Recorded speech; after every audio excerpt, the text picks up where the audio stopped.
ഇല്ല, കുഴപ്പമില്ല, ആ കാണുന്നുണ്ട്. Okay okay okay okay okay okay. അപ്പൊ നമുക്ക് അഡ്വാൻസസ് ഇൻ കമ്പ്യൂട്ടിംഗ് ആണ് നമുക്ക് പഠിക്കാനുള്ളത്. ഓക്കെ. അപ്പൊ അഡ്വാൻസസ് ഇൻ കമ്പ്യൂട്ടിങ്ങില് ഫസ്റ്റ് നമുക്ക് പഠിക്കാനുള്ളത് ഡിസ്ട്രിബ്യൂട്ടഡ് കമ്പ്യൂട്ടിംഗ്. എന്താണ് ഡിസ്ട്രിബ്യൂട്ടഡ് കമ്പ്യൂട്ടിംഗ് എന്നാണ്. ഓക്കെ. അഡ്വാൻസസ് ഇൻ കമ്പ്യൂട്ടിംഗ് എന്ന് വെച്ചാൽ നമ്മളുടെ പുതിയ ടെക്നോളജീസ് എന്തൊക്കെയാണ്, എന്തൊക്കെ ടെക്നോളജീസ് ആണ് വന്നുകൊണ്ടിരിക്കുന്നത്, സൈബർനെറ്റിക്സ്, ആർട്ടിഫിഷ്യൽ ഇന്റലിജൻസ്, NLP, അതേപോലെ തന്നെ ക്ലൗഡ് കമ്പ്യൂട്ടിംഗ്, ഇതുപോലുള്ള കാര്യങ്ങളാണ്. ഓക്കെ. അപ്പോ ഫസ്റ്റ് ഡിസ്ട്രിബ്യൂട്ടഡ് കമ്പ്യൂട്ടിംഗ് എന്ന് വെച്ചാല് ഇപ്പോ നമ്മള് നോർമൽ ആയിട്ട് ഹാർഡ്വെയർ, ഓപ്പറേറ്റിംഗ് സിസ്റ്റം, ഇതുപോലെയാണ് നമ്മൾ എന്ത് ചെയ്യുന്നത്, കമ്പ്യൂട്ടിംഗ് എന്ന് പറഞ്ഞൊരു സാധനം കൊണ്ടുവന്നിരിക്കുന്നത്. ഹാർഡ്വെയറും സോഫ്റ്റ്വെയർസും ഇത് രണ്ടും ഇല്ലാതെ നമുക്ക് എന്ത് ചെയ്യാൻ വേണ്ടി പറ്റൂല, ഒരു കമ്പ്യൂട്ടർ സിസ്റ്റം വർക്ക് ചെയ്യാൻ വേണ്ടി പറ്റൂല. ഓക്കെ. അപ്പോ നമുക്ക് അങ്ങനെ ഒരു കമ്പ്യൂട്ടർ ചെയിൻ ആയിട്ട് നമുക്ക് കമ്മ്യൂണിക്കേറ്റ് ചെയ്യണമെങ്കിൽ ഇപ്പം 2 or more കമ്പ്യൂട്ടേഴ്സ് നമുക്ക് വേണ്ടി വരും. ഓക്കെ. അപ്പം ഒരു പ്രോഗ്രാമിന്റെ തന്നെ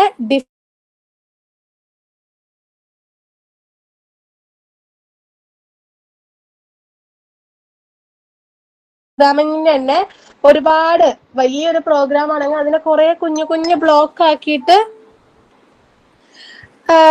ഡിവൈഡ് ചെയ്യും. അപ്പം അങ്ങനെ ഡിവൈഡ് ചെയ്യുന്നതിനെ നമ്മൾ എന്ത് ചെയ്യുന്നു, ഡിസ്ട്രിബ്യൂട്ട് ചെയ്ത് കൊടുക്കുന്നു. അങ്ങനെ ഡിസ്ട്രിബ്യൂട്ട് ചെയ്ത് കൊടുക്കുന്നതിനാണ് ഡിസ്ട്രിബ്യൂട്ടഡ് കമ്പ്യൂട്ടിംഗ് എന്ന് പറയുന്നത്. ഓക്കെ. അപ്പോ നമ്മളിപ്പം ഒരു പ്രോഗ്രാമിംഗ് പഠിക്കുമ്പോൾ നമ്മൾ പ്രോഗ്രാമിംഗ് പാരാഡിഗം പഠിച്ചിട്ടുണ്ട്.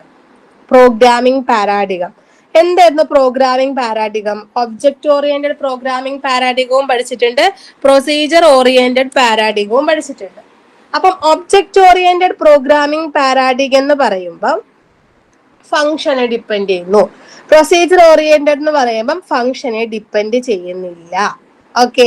അപ്പം ആ പ്രോഗ്രാമിംഗ് പാരാഡിഗത്തിൽ തന്നെ നമ്മൾ എന്ത് ചെയ്യുന്നു, ഫംഗ്ഷൻ എന്ന് പറയുമ്പോൾ ഡിഫറെന്റ് ബ്ലോക്ക് ആക്കി ഡിവൈഡ് ചെയ്യുന്നു. ആ ഡിഫറെന്റ് ബ്ലോക്കിനെ ബാക്കിയുള്ളവർക്ക് ഡിവൈഡ് ചെയ്ത് കൊടുത്തിട്ടാണ് അവിടെയുള്ള പ്രോസസ്സിങ് നടക്കുന്നത്. ഓക്കെ. അപ്പോ നമ്മള് ഒരു കമ്പ്യൂട്ടിംഗ് പാരാഡിഗം, അഡ്വാൻസ്ഡ് കമ്പ്യൂട്ടിംഗ് പാരാഡിഗം എന്താണെന്ന് നോക്കണം.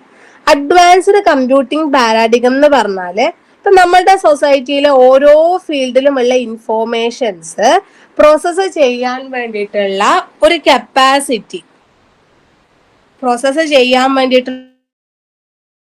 കപ്പാസിറ്റി, ഏതിനാണുള്ളത്? അഡ്വാൻസ്ഡ് കമ്പ്യൂട്ടിംഗ് പാരാഡിഗത്തിലാണുള്ളത്. അപ്പൊ അതില്ലാതെ നമുക്ക് എന്ത് ചെയ്യാൻ വേണ്ടി പറ്റൂല, സ്മൂത്ത് ആയിട്ട് പ്രോസസ്സ് ചെയ്യാൻ വേണ്ടി പറ്റൂല. ഓക്കെ. അപ്പോ നമ്മള് parallel computing, cluster computing, grid computing, അതേപോലെ തന്നെ ക്ലൗഡ് കമ്പ്യൂട്ടിങ്, ഇതൊക്കെ ഏതിൽ ഇൻക്ലൂഡ് ആവുന്നുണ്ട്? ഇതില് ഇൻക്ലൂഡ് ആവുന്നുണ്ട്. ഓക്കെ. ഇനി നമ്മൾ ഡിസ്ട്രിബ്യൂട്ടഡ് കമ്പ്യൂട്ടിങ്ങിലോട്ട് പോകുമ്പോ ഇവിടെ കണ്ടോ, ഒരു ഡാറ്റ, പ്രോക്സി, ഡാറ്റ, കുറെ ഡിഫറെന്റ് ഡാറ്റാസ് ഉണ്ട്, ഒരു ക്ലയന്റ് ഉണ്ട്, ഒരു സെർവർ ഉണ്ട്. ഓക്കെ. അപ്പം ഈ ഡിസ്ട്രിബ്യൂട്ടഡ് കമ്പ്യൂട്ടിംഗ് നമ്മൾ ഡെയിലി ലൈഫിൽ നമ്മൾ യൂസ് ചെയ്യുന്നതാണ്. പക്ഷെ അത് എങ്ങനെയാണ് നമ്മൾ ഇത് യൂസ് ചെയ്യുന്നത് എന്നുള്ള കാര്യം നമുക്കറിയില്ല. ഓക്കെ.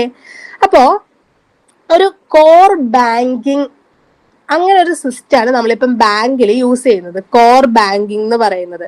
അപ്പം ഈ കോർ ബാങ്കിങ് ത്രൂ നമുക്ക് ATM-ൽ നിന്ന് നമുക്ക് എന്ത് ചെയ്യാൻ വേണ്ടി പറ്റും, ക്യാഷ് ഒക്കെ വിഡ്രോ ചെയ്യാൻ വേണ്ടി പറ്റും. അതേപോലെ തന്നെ ട്രെയിൻ ടിക്കറ്റ് എടുക്കാൻ വേണ്ടി പറ്റും, വിമാനത്തിന്റെ ഒക്കെ ടിക്കറ്റ് എടുക്കാൻ വേണ്ടി പറ്റും, അതേപോലെ തന്നെ ഫുഡൊക്കെ ഓർഡർ ചെയ്യാൻ വേണ്ടി പറ്റും. അപ്പൊ ഓൺലൈനായിട്ട് നമ്മൾ ഇതൊക്കെ ചെയ്യുന്നത് ഏത് വഴിയാണ്? കോർ സിസ്റ്റം വഴിയാണ്. ഓക്കെ. അപ്പം ഇതൊക്കെ നമുക്ക് പ്രൊവൈഡ് ആക്കുന്നത് ആരാണ്? ഡിസ്ട്രിബ്യൂട്ടഡ് സിസ്റ്റം എന്ന് പറയുന്ന, ഡിസ്ട്രിബ്യൂട്ടഡ് കമ്പ്യൂട്ടിംഗ് എന്ന് പറയുന്ന ഒരു പ്രോസസ്സ് കമ്പ്യൂട്ടർ ഉള്ളത് കൊണ്ടാണ് ഇതൊക്കെ നമുക്ക് സെറ്റ് ചെയ്യാൻ വേണ്ടി പറ്റുന്നത്. ഓക്കെ. ഇനി ഇപ്പോ നമുക്കറിയാം, നമുക്ക് കമ്പ്യൂട്ടിംഗ് റിലേറ്റഡ് ആയിട്ടുള്ള എല്ലാ സാധനങ്ങളും നമുക്ക് വേൾഡ് വൈഡ് വെബിലാണ് നമുക്ക് അവൈലബിൾ ആയിട്ട് വരുന്നത്. ഓക്കെ. അപ്പോ ഇപ്പൊ ഡിസ്ട്രിബ്യൂട്ടഡ് സിസ്റ്റം എന്ന് പറയുന്നത് കുറച്ചും കൂടി അഡ്വാൻസ്ഡ് ആയിട്ട് വന്നുകൊണ്ടിരിക്കണ ഒരു ടൈമാണ്. ഓക്കെ. അതായത് ഡിസ്ട്രിബ്യൂട്ടഡ് കമ്പ്യൂട്ടിംഗ് യൂസ് ചെയ്യുന്നതുകൊണ്ട് നമുക്ക് എക്സ്പെൻസ് കുറക്കാൻ വേണ്ടി പറ്റും. ഡിസ്ട്രിബ്യൂട്ടഡ് കമ്പ്യൂട്ടിംഗ് യൂസ് ചെയ്യുന്നതുകൊണ്ട് നമുക്ക് എന്ത് ചെയ്യാൻ വേണ്ടി പറ്റും? എക്സ്പെൻസ് കുറക്കാൻ വേണ്ടി പറ്റും. ഒരു ക്ലയന്റ് ഒരു സെർവറിലോട്ട് കമ്മ്യൂണിക്കേറ്റ് ചെയ്യുമ്പോൾ ഈ ക്ലയന്റിൽ നിന്നും ഡാറ്റ പ്രോക്സി വഴിയാണ് എങ്ങോട്ടേക്ക് പോകുന്നത്? സെർവറിലോട്ട് പോകുന്നത്. അപ്പൊ അങ്ങനത്തെ ഒരു ഡാറ്റയല്ല, ഒരുപാട് ഡാറ്റാസ് ഇങ്ങനെ ഡിവൈഡ് ചെയ്ത് വരാൻ വേണ്ടി ചാൻസ് ഉണ്ട്. ഓക്കെ, ഇനി ഈ ഡിസ്ട്രിബ്യൂട്ടഡ് കമ്പ്യൂട്ടിങ്ങിന് ഒരുപാട് അഡ്വാൻറ്റേജ് ഉള്ളത് കൊണ്ടാണ് നമ്മൾ ഡിസ്ട്രിബ്യൂട്ടഡ് കമ്പ്യൂട്ടിംഗ് യൂസ് ചെയ്യുന്നത്. ഫസ്റ്റ് വൺ എന്ന് വെച്ചാൽ അതിന്റെ എക്സ്പെൻസ് വളരെ കുറവാണ്. ഡിസ്ട്രിബ്യൂട്ടഡ് കമ്പ്യൂട്ടിങ്ങിന്റെ എക്സ്പെൻസ് എന്താണ്? ഭയങ്കര കുറവാണ്. ഓക്കെ, അപ്പം നമുക്ക് അവിടെ ആവശ്യമുള്ള എന്തെങ്കിലും സാധനം ആവശ്യം ഉണ്ടെങ്കിലും അത് നമ്മൾ എന്ത് ചെയ്യുന്നു? ഡിസ്ട്രിബ്യൂട്ടഡ് കമ്പ്യൂട്ടിംഗ് ത്രൂ എക്സ്പെൻസ് കുറച്ചിട്ടാണ് നമ്മൾ കമ്പ്യൂട്ടിങ്ങിന്റെ ആ ഒരു ചെലവ് കുറയ്ക്കുന്നത്. അതായത് ഡിസ്ട്രിബ്യൂട്ടഡ് കമ്പ്യൂട്ടിംഗ് എന്ന് വെച്ചാൽ ഇപ്പൊ ഒരു ക്ലയന്റ് എന്നൊരു സെർവറിലോട്ടേക്ക് ഇൻഫോർമേഷൻസ് പാസ് ചെയ്യുമ്പോൾ ഡാറ്റാസ് പാസ് ചെയ്യുമ്പോൾ പ്രോക്സി വഴിയാണ് പാസ് ചെയ്യുന്നത്. അപ്പം ഈ ഒരു ഡിവൈസസിന്റെ കോപ്പറേഷനിലൂടെ കൂടിയാണ് നമുക്ക് എന്ത് കുറക്കാൻ വേണ്ടി പറ്റുന്നത്? എക്സ്പെൻസ് കുറക്കാൻ വേണ്ടി പറ്റുന്നത്. ഓക്കെ, ഇനി സ്പീഡ് എന്ന് പറയുന്നത്, കമ്പ്യൂട്ടേഷനിന്റെ സ്പീഡ് എന്ന് പറയുന്നത് ഓരോ നോഡിലായിരിക്കും ഉണ്ടാവുക. ഓരോ നോഡ് ബൈ നോഡാണ് എന്തുണ്ടാവുക? സ്പീഡ് ഉണ്ടാവുക. അപ്പൊ അങ്ങനെ വരുമ്പം അവിടെയുള്ള എത്രയാണോ ആ ഒരു നമുക്ക് ചെയ്യാനുള്ള വർക്ക് ഉള്ളത് അത് കുറയുകയും ചെയ്യുന്നു. അതനുസരിച്ച് ആ കമ്പ്യൂട്ടിങ്ങിന്റെ സ്പീഡ് കൂടുകയും ചെയ്യുന്നു. വർക്ക് എന്ത് ചെയ്യാണ്? കുറയാണ്. അപ്പൊ അതനുസരിച്ച് കമ്പ്യൂട്ടിങ്ങിന്റെ സ്പീഡ് എന്ത് ചെയ്യാണ്? കൂടുകയാണ്. ഓക്കെ, അതേപോലെ തന്നെ ഏതെങ്കിലും ഒരു കമ്പ്യൂട്ടറിൽ എന്തെങ്കിലും ഒരു ഇഷ്യൂ ഉണ്ടാവുകയാണെങ്കിൽ ഡിസ്ട്രിബ്യൂട്ടഡ് കമ്പ്യൂട്ടിങ്ങിന്റെ ആ ഒരു വർക്കിംഗ് എന്താവില്ല? പ്രശ്നമൊന്നും വരില്ല. കാരണം ഒരു കമ്പ്യൂട്ടറിൽ നിന്നും പല കമ്പ്യൂട്ടറിലോട്ടാക്കിയിട്ട് ഡാറ്റ എന്ത് ചെയ്ത് കൊടുക്കാണ്? ഡിവൈഡ് ചെയ്ത് കൊടുക്കാണ്. ഈ സിസ്റ്റത്തിൽ വർക്ക് ചെയ്യുന്നതിന് എന്തെങ്കിലും പ്രശ്നം വന്നാൽ അത് ബാക്കിയുള്ളതിന് എന്ത് ചെയ്യില്ല? അഫക്റ്റ് ചെയ്യില്ല. അവിടെ സ്മൂത്ത് ആയിട്ട് തന്നെ പ്രോസസ്സ് നടക്കും. ഓക്കെ, ഇനി അതേപോലെ തന്നെ ഡിസ്ട്രിബ്യൂട്ടഡ് കമ്പ്യൂട്ടിങ്ങിൽ നമുക്ക് ഡിപ്പെൻസ്, എത്രയാണോ നോട്ട്സ് ആവശ്യം അത് ഡിപ്പെൻസ്, എത്ര നോട്ട്സ് ആണോ വേണ്ടത്? ഇപ്പൊ 5 നോട്ട്സ് ആണെങ്കിൽ 5, 10 ആണെങ്കിൽ 10, ഇനി 1000 ആണെങ്കിൽ 1000. നമുക്ക് ആവശ്യത്തിനനുസരിച്ച് നോട്ട്സ് എന്ത് ചെയ്യാൻ വേണ്ടി പറ്റും? അതിന്റെ എണ്ണമൊക്കെ കൂട്ടാനോ കുറയ്ക്കാനോ ഒക്കെ പറ്റും. ഓക്കെ, ഇനി എന്തായാലും ഒരു സാധനത്തിൽ അഡ്വാൻറ്റേജ് ഉണ്ടെങ്കിൽ അതേപോലെ തന്നെ ഡിസഡ്വാൻറ്റേജ് ഉണ്ടാവും. ഓക്കെ, എന്ത് സാധനത്തിലും അഡ്വാൻറ്റേജ് ഉണ്ടെങ്കിലും അതേപോലെ തന്നെ എന്തുണ്ടാവും? ഡിസഡ്വാൻറ്റേജും ഉണ്ടാകും. ഓക്കെ, അപ്പൊ ഇതിന്റെ ഡിസഡ്വാൻറ്റേജ് എന്താണെന്ന് വെച്ചാല് കോംപ്ലക്സിറ്റീസ്, സെക്യൂരിറ്റി, നെറ്റ്വർക്ക് റിലയൻസ്, ഇതൊക്കെയാണ് ഇതിന്റെ ഡിസഡ്വാൻറ്റേജ് എന്ന് പറയുന്നത്.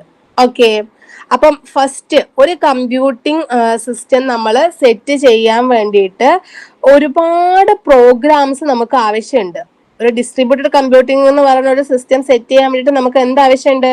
ഒരുപാട് പ്രോഗ്രാംസ് നമുക്ക് ആവശ്യമുണ്ട്. അതേപോലെ തന്നെ ഇവിടെ കുറച്ചും കൂടി സെക്യൂർ ആണ് എന്ന് പറയുമ്പോൾ നമുക്ക് വേറെ ആൾക്കാരൊന്നും നമ്മളുടെ ഇതിലുള്ളതിനെ അൺഓതറൈസ്ഡ് ആയിട്ട് ആക്സസ് ചെയ്യാനൊന്നും ശ്രമിക്കൂല എന്ന് നമുക്ക് ഇവിടെ പറയാൻ പറ്റൂല. ഡിസഡ്വാൻറ്റേജ് ആണ്. വേറൊരാൾ നമ്മുടെ കമ്പ്യൂട്ടറിലെ സിസ്റ്റത്തിലുള്ള കാര്യങ്ങളൊന്നും ആക്സസ് ചെയ്യാൻ വേണ്ടിയിട്ട് ശ്രമിക്കൂല എന്ന് നമുക്ക് പറയാൻ വേണ്ടി പറ്റൂല. കാരണം എന്താ? ഒരു 3 സിസ്റ്റത്തിലോട്ടാക്കി ഡിവൈഡ് ചെയ്ത് കൊടുക്കുന്ന പ്രോഗ്രാം ഒരു സിസ്റ്റം ഫെയിൽ ആയാൽ ഓക്കെ, ബാക്കിയുള്ള 2 സ്ഥലത്തും വർക്ക് ചെയ്യും. ഓക്കെ, ഇനി ഒരു സിസ്റ്റം ഫെയിൽ ആയാൽ ബാക്കി 2 വർക്ക് ചെയ്യും. ഇനിയിപ്പം ഏതെങ്കിലും ഒരു സിസ്റ്റത്തിന് വല്ല ഹാക്ക് ചെയ്താലോ, ആ സിസ്റ്റം ഹാക്കായി, പക്ഷെ ബാക്കി 2 എഫക്റ്റ് ചെയ്യില്ല. പക്ഷെ ആ സിസ്റ്റം എന്തായി? സെക്യൂർ അല്ല, ഹാക്കായി, കാര്യങ്ങള് നമുക്ക് നമ്മുടെ കയ്യിൽ നിന്ന് വിട്ടുപോകാനുള്ള ചാൻസ് ഉണ്ട്. അതേപോലെ തന്നെ ഡിസ്ട്രിബ്യൂട്ടഡ് സിസ്റ്റം എന്ന് പറയുന്നത് ഒരു ചെയിൻ പോലെ ആയതുകൊണ്ട് ആ ഒരു ചെയിന് 3 തമ്മിൽ കണക്ട് ചെയ്യുന്നു. അപ്പൊ ആ ചെയിന് എന്തെങ്കിലും ഇഷ്യൂ ഉണ്ടായാൽ അത് മൊത്തത്തിൽ അഫക്റ്റ് ചെയ്യും. ഈ ഒരു ചെയിന് കണക്ട് ചെയ്യുന്ന ചെയിനിന് എന്തെങ്കിലും ഒരു ഇഷ്യൂ ഉണ്ടായാൽ അതെന്ത് ചെയ്യും? മൊത്തത്തിൽ അഫക്റ്റ് ചെയ്യും. അതാണ് ഡിസ്ട്രിബ്യൂട്ടഡ് കമ്പ്യൂട്ടിങ്ങിന്റെ ഡിസഡ്വാൻറ്റേജ്. ഇനി ഈ ഡിസ്ട്രിബ്യൂട്ടഡ് കമ്പ്യൂട്ടിങ്ങിൽ നമുക്ക് കുറച്ച് ടൈപ്സ് പഠിക്കാനുണ്ട്. Parallel computing, cluster computing, cloud computing, grid computing. അതിൽ first one parallel computing. Parallel computing എന്താണെന്ന് പറഞ്ഞാല്, ജസ്റ്റ് എ മിനിറ്റ്,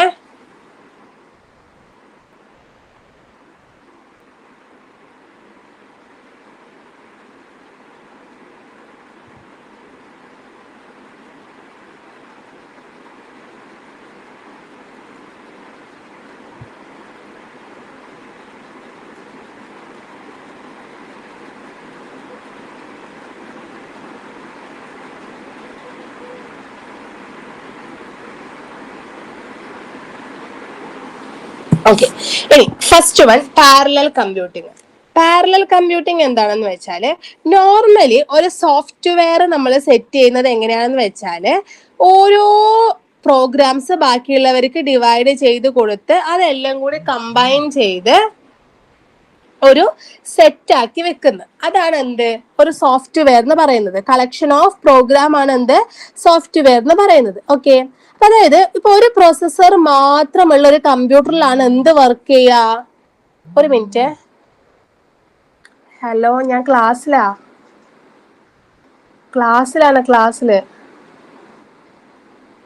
ആ, എനിക്കറിയാൻ മേല, ഞാൻ ക്ലാസ്സിലാ. ഞാൻ വെക്ക, പിന്നെ വിളിക്ക്. ആ, okay. Parallel computing. Parallel computing എന്ന് പറയുമ്പോൾ നമ്മൾ പറഞ്ഞു ഒരു സോഫ്റ്റ്വെയർ എന്ന് പറയുന്നത് കളക്ഷൻ ഓഫ് പ്രോഗ്രാംസ് ആണ്. അപ്പോ ഇപ്പം ഒരു പ്രോഗ്രാം വർക്ക് ചെയ്ത് അടുത്ത പ്രോഗ്രാം വർക്ക് ചെയ്യുന്നു, ഇങ്ങനെ ഇതെല്ലാം കൂടി കമ്പൈൻ ചെയ്തിട്ടാണ് ഒരു സോഫ്റ്റ്വെയർ ഉണ്ടാക്കുന്നത്. അപ്പം ഒരു പ്രോസസ്സർ മാത്രമാണ് ഒരു കമ്പ്യൂട്ടറിൽ ഉള്ളതെങ്കിൽ അങ്ങനെയാണ് ഈ ഒരു സോഫ്റ്റ്വെയർ എന്ന് പറയുന്ന ഒരു സിസ്റ്റം എന്ത് ചെയ്യുക, വർക്ക് ചെയ്യുക. ഓക്കെ. ഇവിടെ എന്ത് ചെയ്യുന്നുണ്ട്, ഒരു സോഫ്റ്റ്വെയർ ഫ്ലിപ്കാർട്ട് എന്ന് പറയുന്ന ഒരു സാധനം ഉണ്ടെങ്കിൽ ആ ഫ്ലിപ്കാർട്ടില് പേയ്മെന്റ് ഒന്നാക്കി ഡിവൈഡ് ചെയ്യുന്നു, ഓർഡേഴ്സ് ഒരെണ്ണാക്കി ഡിവൈഡ് ചെയ്യുന്നു, ഇനി കാർട്ട് വേറൊരാൾക്ക് ഡിവൈഡ് ചെയ്യുന്നു. ഓരോ പ്രോഗ്രാംസും പലർക്കും എന്ത് ചെയ്യാണ്, ഡിവൈഡ് ചെയ്തിട്ടാണ് കൊടുക്കുന്നത്, അല്ലേ? അപ്പോ ഇങ്ങനെ ഡിവൈഡ് ചെയ്തിട്ടാണ് നമ്മൾ ഒരു പ്രോഗ്രാമിന്റെ ഇൻസ്ട്രക്ഷൻസ് സെറ്റ് ചെയ്യുന്നതെങ്കിൽ ഒരേ ടൈമിലായിരിക്കും എന്ത് ചെയ്യുക, ഇവിടെ പ്രോസസ്സിങ് നടക്കുക.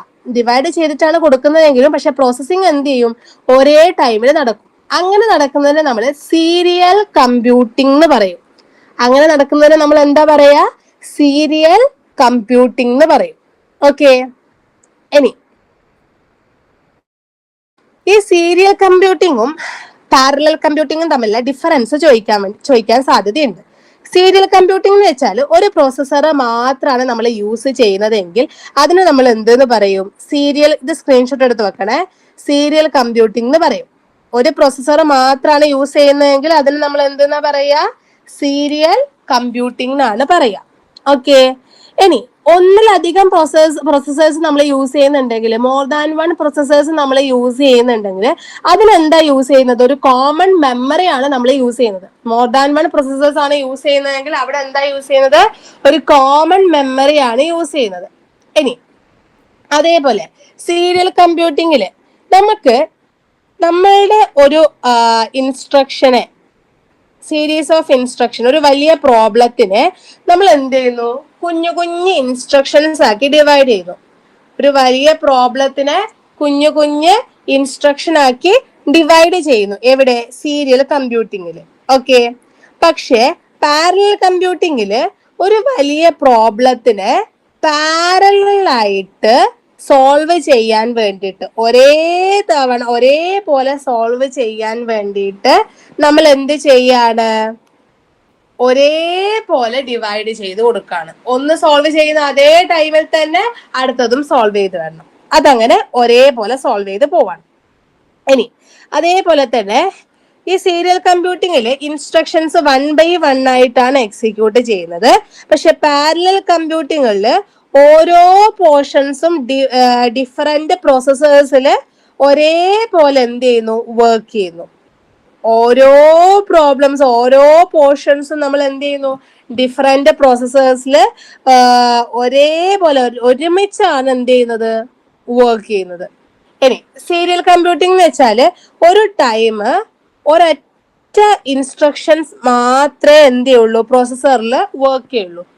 ഒരു ടൈമില് ഒരൊറ്റ ഇൻസ്ട്രക്ഷൻ മാത്രമേ എവിടെ വർക്ക് ചെയ്യുള്ളൂ, പ്രോസസ്സറിൽ വർക്ക് ചെയ്യുള്ളൂ. പക്ഷെ പാരലൽ കമ്പ്യൂട്ടിങ്ങില് more than one instruction different പ്രോസസ്സേഴ്സിൽ ഒരേ ടൈമിൽ പാരലായിട്ട് വർക്ക് ചെയ്യും. മോർ ദാൻ വൺ ഇൻസ്ട്രക്ഷൻസ് എന്ത് ചെയ്യും, ഡിഫറെന്റ് പ്രോസസ്സേഴ്സിൽ ഒരേ ടൈമില് എങ്ങനെയാണ് വർക്ക് ചെയ്യുന്നത്, പാരലൽ ആയിട്ട് വർക്ക് ചെയ്യും. അതാണ് serial computing versus parallel computing എന്ന് ചോദിച്ചാൽ എഴുതേണ്ടത്. ഇനി പാരലൽ കമ്പ്യൂട്ടിങ്ങിന്റെ അഡ്വാൻറ്റേജ് എന്തൊക്കെയാണ്? പാരലൽ കമ്പ്യൂട്ടിങ്ങിന്റെ അഡ്വാൻറ്റേജ് എന്ന് പറയുന്നത് ഒരു ഒന്നോ അല്ലെങ്കിൽ അതിൽ കൂടുതലോ നോട്ട്സ് നമുക്ക് എന്തെങ്കിലും കംപ്ലൈന്റ് വന്നാലും നമുക്ക് എന്ത് ചെയ്യും, ഒരു മിനിമം സ്പീഡോടെ മിനിമം എഫിഷ്യൻസിയോടെ നമുക്ക് എന്ത് ചെയ്യാൻ പറ്റും, ഇതിനെ വർക്ക് ചെയ്യാൻ വേണ്ടി പറ്റും. ഇതിനെ നമ്മൾ ഫോൾട്ട് ടോളറൻസ് എന്ന് വിളിക്കും. ഇത് നമ്മൾ എന്താ വിളിക്കുക, ഫോൾട്ട് ടോളറൻസ് എന്ന് വിളിക്കും. ഇനി ഓരോ യൂസേഴ്സിനും ഈ ഒരു സിസ്റ്റത്തിലെ കമ്പ്യൂട്ടിങ്ങിന്റെ എഫിഷ്യൻസി അതേപോലെ തന്നെ അതിന്റെ സ്പീഡ് അതെന്ത് ചെയ്യാം, മറ്റുള്ളവരുമായിട്ട് നമുക്ക് ഷെയർ ചെയ്യാൻ വേണ്ടി പറ്റും. എന്ത് ചെയ്യാൻ വേണ്ടി പറ്റും, ഓരോ യൂസേഴ്സിനും ഇതിലുള്ള ഒരു എഫിഷ്യൻസിയും കാര്യങ്ങളൊക്കെ മറ്റുള്ളവരുമായിട്ട് എന്ത് ചെയ്യാൻ വേണ്ടി പറ്റും, ഷെയർ ചെയ്യാൻ വേണ്ടി പറ്റും. ഓക്കെ. ഇനി അതേപോലെ തന്നെ ഈ ഒരു സിസ്റ്റത്തിനെ, പാരലൽ കമ്പ്യൂട്ടിംഗ് എന്ന് പറയുന്ന ഒരു സിസ്റ്റത്തിനെ ഈസി ആയിട്ട് നമുക്ക് എന്ത് ചെയ്യാൻ വേണ്ടി പറ്റും, എക്സ്പാൻഡ് ചെയ്യാൻ വേണ്ടി പറ്റും. ഈസി ആയിട്ട് നമുക്ക് എന്ത് ചെയ്യാൻ വേണ്ടി പറ്റും, എക്സ്പാൻഡ് ചെയ്യാൻ വേണ്ടി പറ്റും. ഓക്കെ.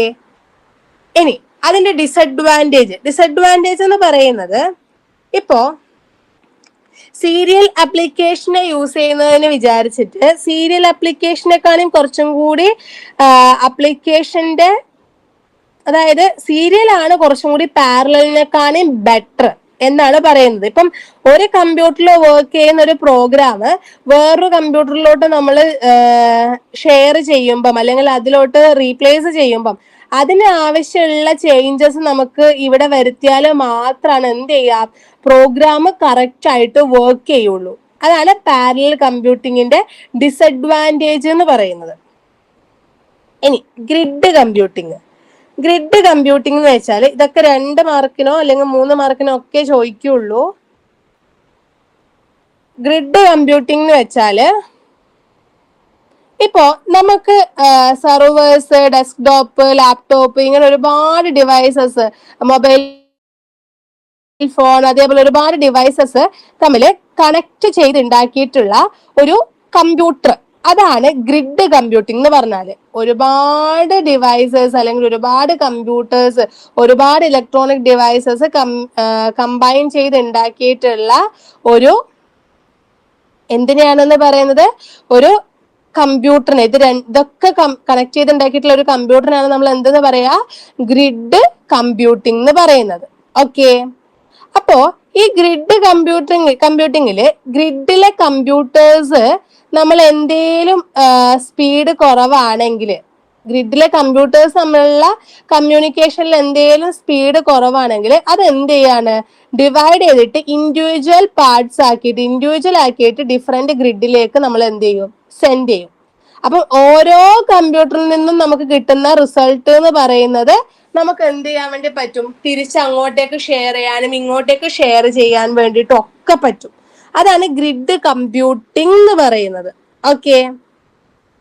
ഗ്രിഡ് കമ്പ്യൂട്ടിങ്ങിന്റെ അഡ്വാൻറ്റേജ് എന്ന് പറയുന്നത് നമുക്ക് കുറഞ്ഞൊരു ടൈമില് നമുക്ക് എന്ത് ചെയ്യാൻ വേണ്ടി പറ്റും, എത്ര വലിയ പ്രോബ്ലംസും സോൾവ് ചെയ്യാൻ വേണ്ടി പറ്റും. വളരെ കുറവ് ടൈമില് എത്ര വലിയ പ്രോബ്ലംസും നമുക്ക് എന്ത് ചെയ്യാൻ വേണ്ടി പറ്റും, സോൾവ് ചെയ്യാൻ വേണ്ടി പറ്റും.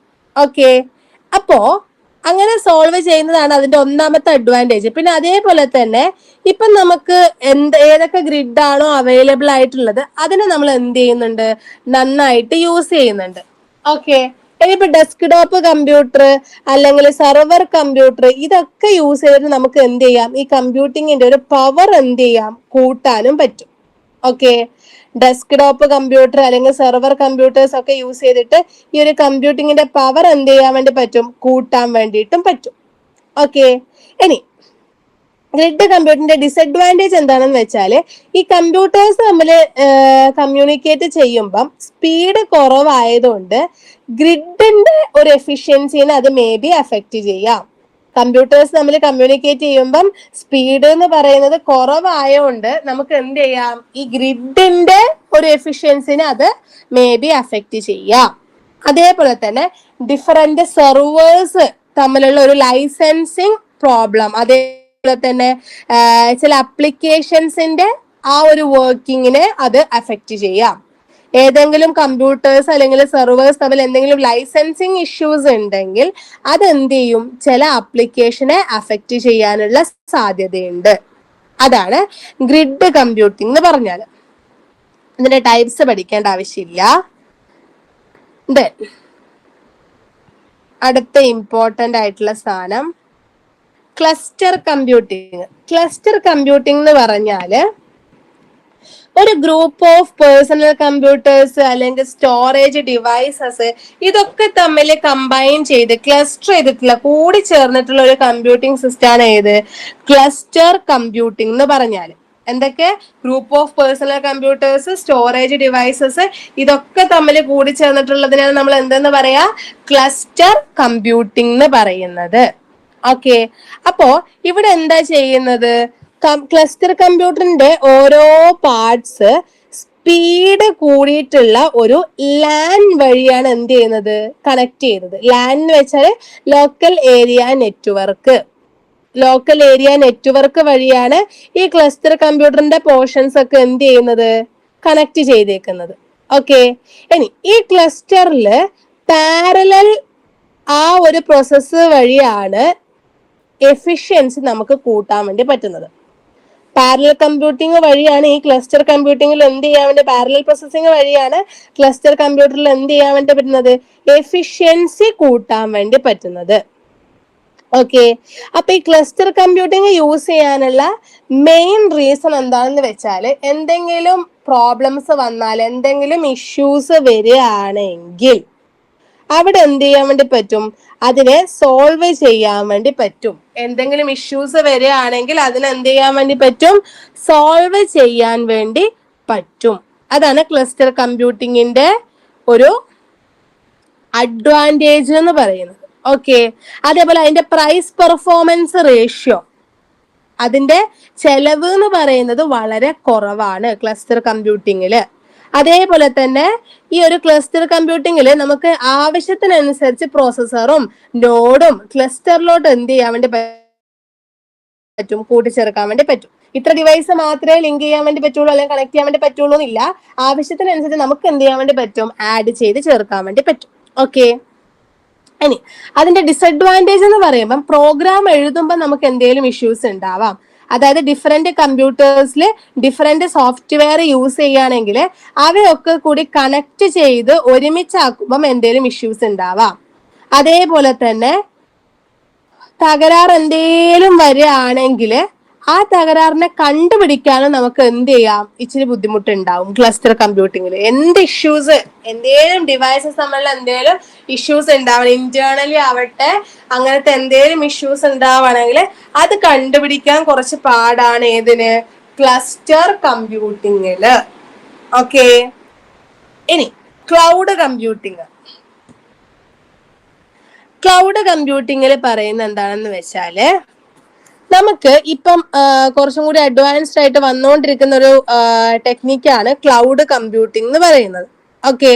അതിൽ പറയുന്നത് എന്താണെന്ന് വെച്ചാല് നമുക്ക് ആവശ്യമുള്ള എന്താണോ ആവശ്യമുള്ള കാര്യങ്ങൾ, സോഫ്റ്റ്വെയർസ് ആവട്ടെ ഹാർഡ്വെയർസ് ആവട്ടെ, അതൊക്കെ ഷെയർ ചെയ്യാന്നുള്ളതാണ് ഇതിന്റെ മെയിൻ ആയിട്ടുള്ള ഗോൾ എന്ന് പറയുന്നത്. ഓക്കെ. സോഫ്റ്റ്വെയർസോ ഹാർഡ്വെയർസോ എന്താണോ നമുക്ക് ആവശ്യമുള്ളത് അതിനെയൊക്കെ എന്ത് ചെയ്യണം, ഷെയർ ചെയ്യണം. അതാണ് ഇതിന്റെ മെയിൻ കാര്യം എന്ന് പറയുന്നത്. ഓക്കെ.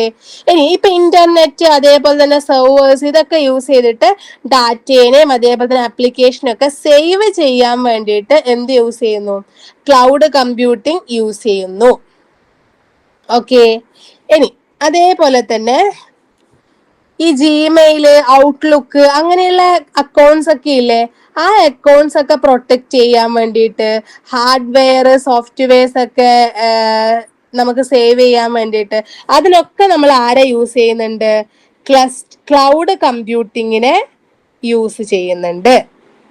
ഓക്കെ, ദെൻ അതേപോലെ തന്നെ ഇപ്പം ഈ ഓഫീസ് സോഫ്റ്റ്വെയർസ് ആയിട്ടുള്ള വേർഡ് പ്രൊസസർ, അതേപോലെ തന്നെ സ്പ്രെഡ്ഷീറ്റ്, അതേപോലെ തന്നെ ഗ്രാഫിക് സോഫ്റ്റ്വെയർസ്, അതൊക്കെ നമുക്കിപ്പോൾ ഏത് വഴി നമുക്ക് പ്രൊവൈഡ് ചെയ്യുന്നുണ്ട്? ക്ലൗഡ് വഴി കിട്ടുന്നുണ്ട്.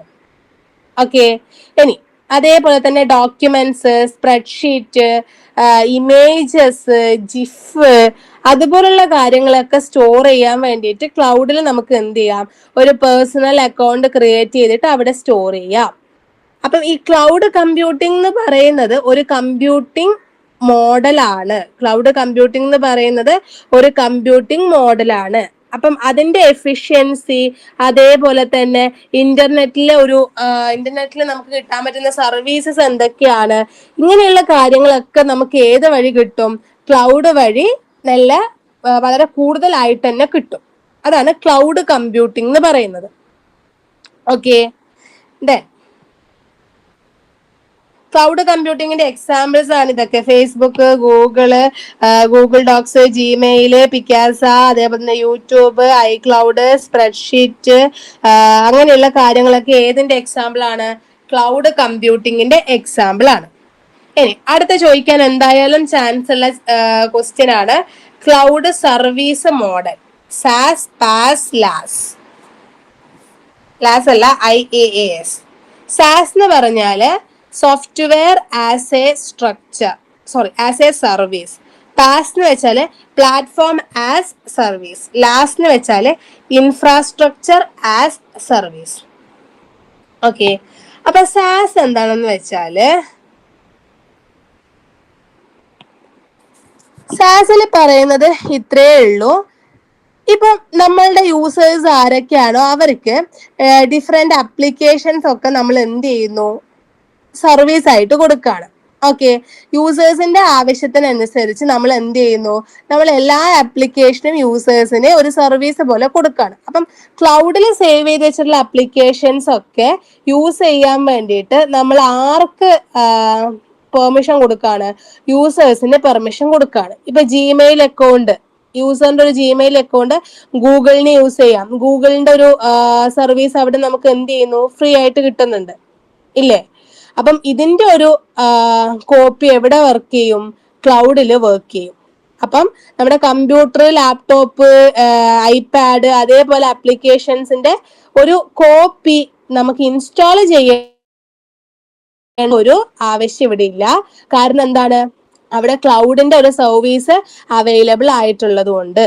ഓക്കെ, ഇനി ഗൂഗിൾ ഡോക്സ് ആണെങ്കിൽ വേർഡ് പ്രൊസസറിന്റെ ഒരു കോപ്പി മാത്രമാണ് ക്ലൗഡിൽ വർക്ക് ചെയ്യുക. ഇത് സാസ് ത്രൂ ആണ് നമ്മൾ എന്ത് ചെയ്യുന്നത്? യൂസേഴ്സിന് പ്രൊവൈഡ് ചെയ്യുന്നത്. ഓക്കെ, അതാണ് SaaS, software as a service. Software ഒരു സർവീസ് ആയിട്ട് യൂസേഴ്സിന് പ്രൊവൈഡ് ചെയ്യുന്നു. ഇനി പാസ് എന്ന് പറഞ്ഞാല് platform as a service. Platform as a service എന്ന് പറഞ്ഞാല് സോഫ്റ്റ്വെയർ ഒരു സർവീസ് ആയിട്ട് യൂസ് ചെയ്യുന്നത് പോലെ തന്നെ പ്ലാറ്റ്ഫോമും ഒരു സർവീസ് ആയിട്ട് യൂസ് ചെയ്യുന്നു. ഓക്കെ, അതായത് ഇന്റർനെറ്റ് ത്രൂ ഉള്ള ആപ്ലിക്കേഷൻസ് ഡെവലപ്പ് ചെയ്യാൻ വേണ്ടിയിട്ട്, വർക്ക് ചെയ്യാൻ വേണ്ടിയിട്ട്, അതിന്റെ എന്തേലും നമുക്ക് നോർമലായിട്ട് ആവശ്യമുള്ള ഫാക്ടേഴ്സ് എന്തെങ്കിലുമൊക്കെ നൽകുകയാണ്. അതായത് ഇപ്പോ ഡിസൈൻ ചെയ്യുക, ഡെവലപ്പ് ചെയ്യുക, ബിൽഡ് ചെയ്യുക, ടെസ്റ്റ് ചെയ്യുക, അങ്ങനെയുള്ള ആപ്ലിക്കേഷൻസ് ഒക്കെ നമുക്ക് ആര് പ്രൊവൈഡ് ചെയ്യുന്നുണ്ട്? ക്ലൗഡ് ഇൻഫ്രാസ്ട്രക്ചർ പ്രൊവൈഡ് ചെയ്യുന്നുണ്ട്. ഓക്കെ, അപ്പം പാസ് പ്രൊവൈഡേഴ്സ് ആണ് Google's app engine, Microsoft Azure, force.com, ഇതൊക്കെയാണ് പാസ് പ്രൊവൈഡേഴ്സ്. അതായത് പ്ലാറ്റ്ഫോം പ്രൊവൈഡ് ചെയ്യുന്ന ആപ്ലിക്കേഷൻസ് ആണ് ഇതൊക്കെ. Platform as a service. അതേപോലെ തന്നെ നമ്മുടെ എന്തായിരുന്നു, Linux, LAMP, Apache, MySQL, PHP, ASP.NET, Python, ഇതുപോലുള്ളതൊക്കെ ഓക്കെ, ഈ ഒരു ആപ്ലിക്കേഷന്റെ ഒക്കെ സെർവർ നമുക്ക് ആര് പ്രൊവൈഡ് ചെയ്യുന്നു? ഈ പാസ് പ്രൊവൈഡ് ചെയ്യുന്നു. ഇനി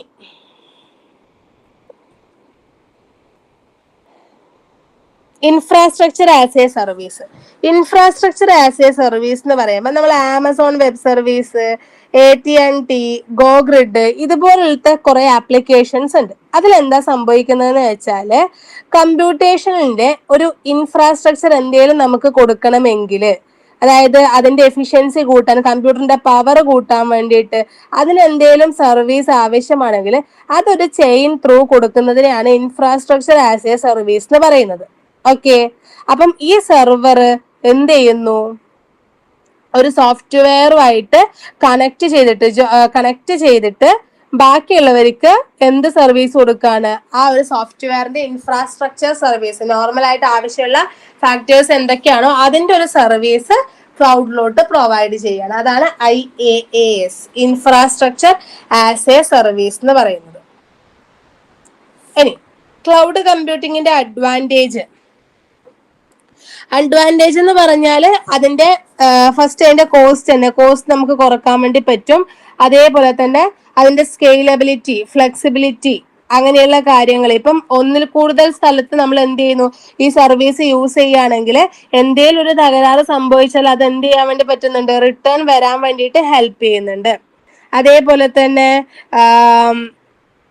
അതിന്റെ ഏതെങ്കിലും ഒരു കമ്പനിക്ക് എന്തെങ്കിലും ഒരു വർക്കിന് എന്തെങ്കിലും ഒരു ഡിലേ വരാൻ തുടങ്ങിയാൽ അത് എന്ത് ചെയ്യാൻ വേണ്ടി പറ്റും? അത് സോൾവ് ചെയ്തിട്ട് അത് നന്നായിട്ട് ഒരു വലിയൊരു ക്വാണ്ടിറ്റിയിലോട്ടേക്ക് ഡെവലപ്പ് ചെയ്തെടുക്കാൻ വേണ്ടിയിട്ട് ഈ ഒരു ക്ലൗഡ് കമ്പ്യൂട്ടിംഗ് കൊണ്ട് പറ്റും. പിന്നെ അതേപോലെ തന്നെ ഡിസഡ്വാൻറ്റേജ് എന്ന് പറയുന്നതാണ് സെക്യൂരിറ്റി ആൻഡ് പ്രൈവസി. കാരണം നോർമൽ ഒരു മെയിൻ ആയിട്ടുള്ള ഒരു പബ്ലിക് ചെയിൻ ത്രൂ ആണ് നമ്മൾ ഇൻഫോർമേഷൻസ് ഒക്കെ പാസ് ചെയ്യുന്നത്. അപ്പൊ അങ്ങനെ പബ്ലിക് ചെയിൻ വഴി ഇൻഫോർമേഷൻസ് പാസ് ചെയ്യുന്നതുകൊണ്ട് അവിടെ ആ ഒരു പബ്ലിക് ചെയിൻ വഴി പാസ് ചെയ്യുന്ന ഇൻഫോർമേഷൻസ് ഒരു തേർഡ് പാർട്ടി ആക്സസ് ചെയ്യാനോ അതല്ലെങ്കിൽ ഹാക്ക് ചെയ്യാനോ എന്തെങ്കിലും കംപ്ലൈൻസ് വരാനോ ഉള്ള ചാൻസ് ഉണ്ട്. അതേപോലെ തന്നെ നോർമൽ ഒരു റൂൾ ഒന്നും ക്ലൗഡിന് ഇല്ലാത്തതുകൊണ്ട് മിക്ക ക്ലൗഡ്സും എന്ത് ചെയ്യും? പരസ്പരം അങ്ങോട്ടും ഇങ്ങോട്ടും എന്ത് ചെയ്യുന്നു? ഹെൽപ്പ് ചെയ്തിട്ടാണ് വർക്ക് ചെയ്യുന്നത്. ഇനി ആർട്ടിഫിഷ്യൽ ഇന്റലിജൻസ് അറിയാൻ നമ്മൾ ഡെയിലി കണ്ടുകൊണ്ടിരിക്കുന്ന ഒരു കാര്യമാണ്. അപ്പൊ AI എന്ന് പറയുന്നത് ഇപ്പം കുറച്ചും കൂടി കൂടുതലായിട്ട് നമ്മളുടെ ഇതിലോട്ട് വന്നുകൊണ്ടിരിക്കുകയാണ്. അലൻ ട്യൂറിംഗ് ആണ് ഈ AIക്ക് ഫസ്റ്റ് എന്ത് ചെയ്തിട്ടുള്ളത്? ഒരു ഡെഫിനിഷൻ കൊടുത്തിട്ടുള്ളത് 1950 അലൻ ട്യൂറിംഗ് ആണ് ഇതിന്റെ ഡെഫിനിഷൻ കൊടുത്തിട്ടുള്ളത്. അതായത് ആർട്ടിഫിഷ്യൽ ഇന്റലിജൻസ് എന്ന് പറയുമ്പം ഇന്റലിജന്റ് മെഷീനറി എന്ന ഒരു നെയിമിലാണ് ഫസ്റ്റ് AI എന്ത് ചെയ്തിട്ടുള്ളത്? ഒന്ന്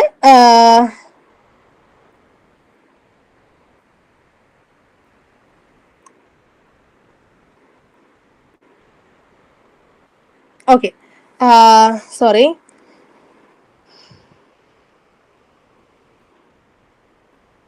ഓക്കെ, ആദ്യമായിട്ട് പുറത്തിറക്കിയിട്ടുള്ളത് ഇന്റലിജൻസ് മെഷീനറി എന്ന് പറയുന്ന ഒരു നെയിമിലാണ്. അപ്പൊ ഈ 1956 ജോൺ മക്കാത്തി എന്ന് പറയുന്ന ആള് സംഘടിപ്പിച്ചിട്ടുള്ള ഒരു ഡാർട്ട് മൗത്ത് കോൺഫറൻസ്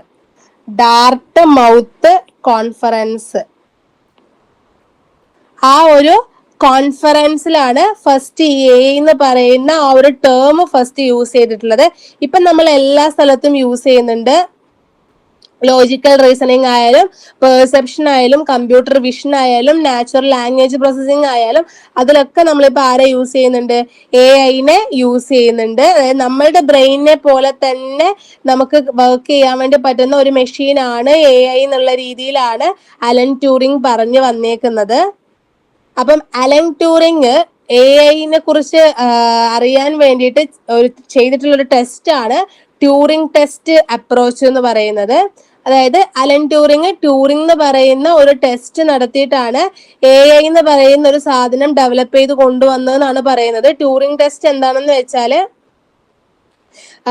അത് നിങ്ങൾക്ക് ഇല്ല. +1 ഫസ്റ്റ് ലാസ്റ്റ് പഠിക്കാനുണ്ട്. ട്യൂറിംഗ് ടെസ്റ്റ് എന്ന് പറഞ്ഞിട്ട് 0യും 1 ഇങ്ങനെ ബ്ലോക്ക് മാറ്റി മാറ്റി മാറ്റി കൊടുക്കുന്നത്. അത്രയും നോക്കണ്ട. ഇതിന്റെ മേജർ ഏരിയാസ് ഏതൊക്കെയാണെന്ന് നോക്കണം. Natural language processing. Natural language processing എന്ന് വെച്ചാൽ ഇപ്പം ഇംഗ്ലീഷ് ലാംഗ്വേജിൽ ഉള്ളതിനെ മറ്റൊരു ലാംഗ്വേജിലോട്ട് നമുക്ക്